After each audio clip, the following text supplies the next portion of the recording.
Slay the Spire is the answer to the question, what do you get when you mix a deck building card game, turn-based combat, and cartoony visuals together into a roguelite, and then take that roguelite and crank the difficulty up until the player feels like they're stuck in a vice grip?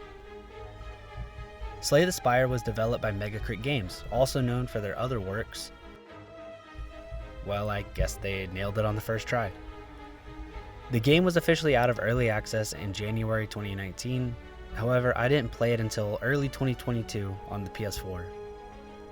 In Slay the Spire, you play as 4 characters: the Ironclad, a dude with a mask wielding a big sword, the Silent, a woman with a mask that wields little tiny swords, the Defect, a robot that makes pretty colored balls, and the Watcher, a blind girl with multiple personality disorder. You control these characters as they barely survive through floors of enemies and elite enemies, unlocking chests, paying way too much for way too little at the shop, and meeting and dealing with strange encounters and goobers you meet along the way. Ultimately to fight the zone boss and move on to the next zone, culminating in a final boss battle at the top of the spire.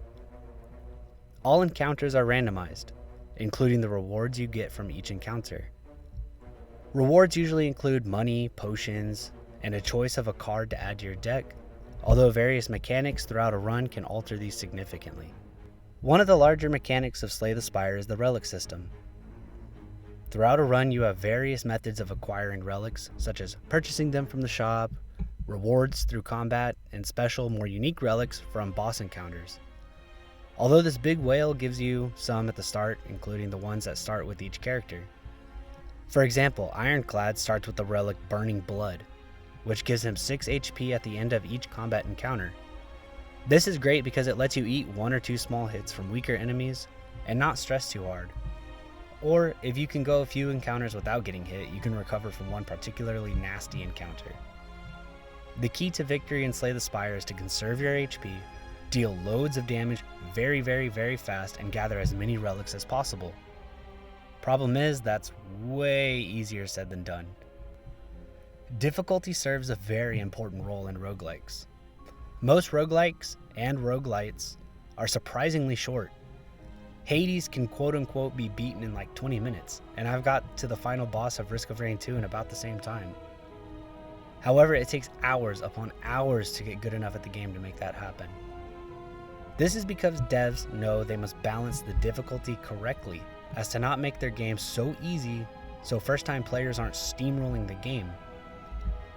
But if they swing too far in the other direction, a game can be so challenging that the players feel there's no hope and no point in trying, and therefore drop the game.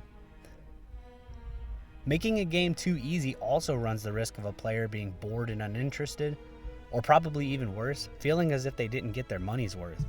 Slay the Spire leans on randomness as a primary vehicle to create difficulty. Slay the Spire was my first roguelite, and the difficulty almost made me abandon the game.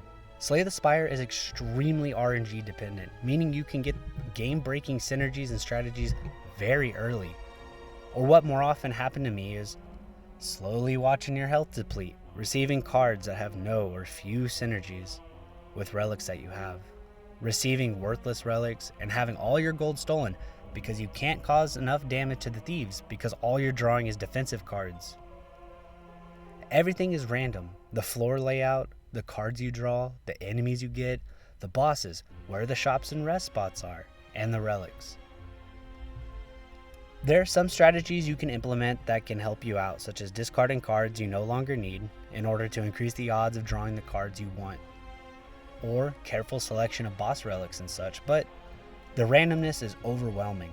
It's very easy to get into negative feedback loops of losing so much health that you need to heal, meaning you can't smith to make your card stronger, meaning you can't do enough damage, so the encounters last longer, meaning the enemies get more turns to inflict more damage, meaning that sometimes that damage could be even more than you healed, and then having to spend gold on things to increase survivability when you know you need to increase your damage.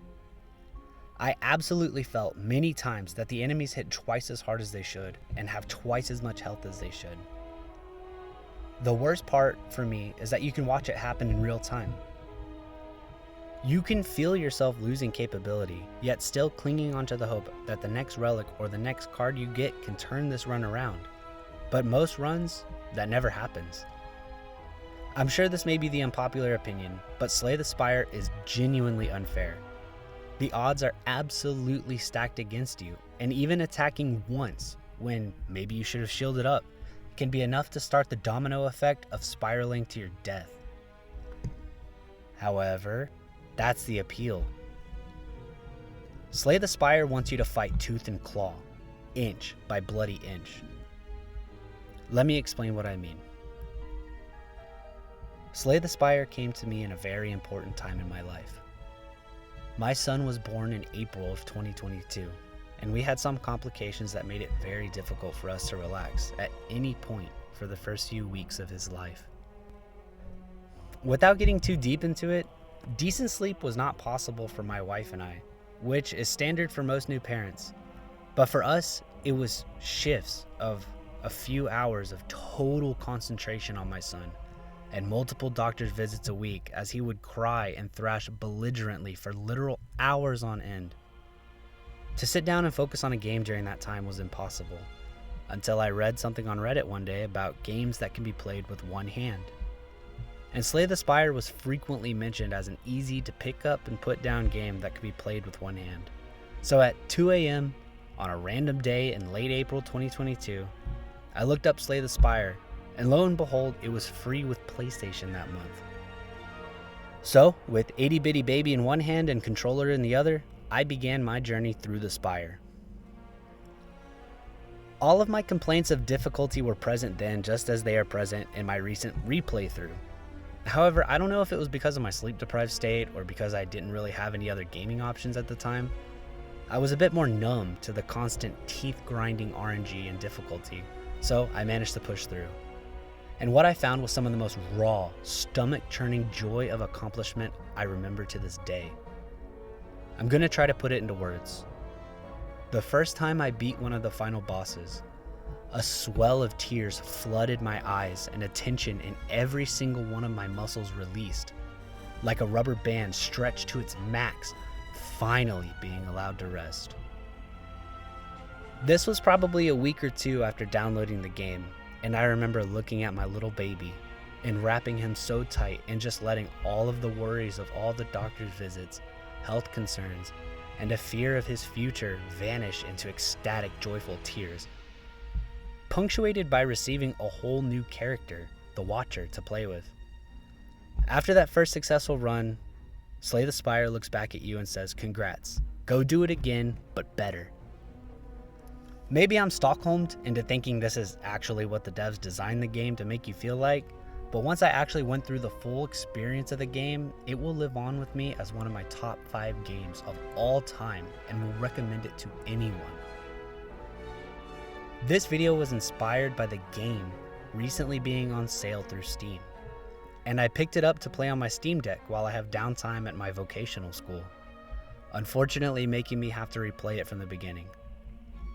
I wish the game wasn't such a grind fest at the beginning, as you have to unlock a lot of the good cards and a lot of the good relics, but I understand it's necessary to really reap the emotional awards as you hit certain milestones throughout your playthrough. I recently beat it again, and I tell you, I still had the same butterflies in my stomach after I landed that final blow. I wanted to give the stranger sitting next to me a big hug and a kiss, but since I value other people's opinions way too much, I instead opted to just pat myself on the back with a big grin. If you're watching this and still deciding if you want to play Slay the Spire or not, I urge you, please do so, but do so with the understanding that you will die unfairly, and you will die a lot. But if you can beat it at least once, I guarantee you, you will be hooked. Thank you for listening. Please like and subscribe for more videos like this one.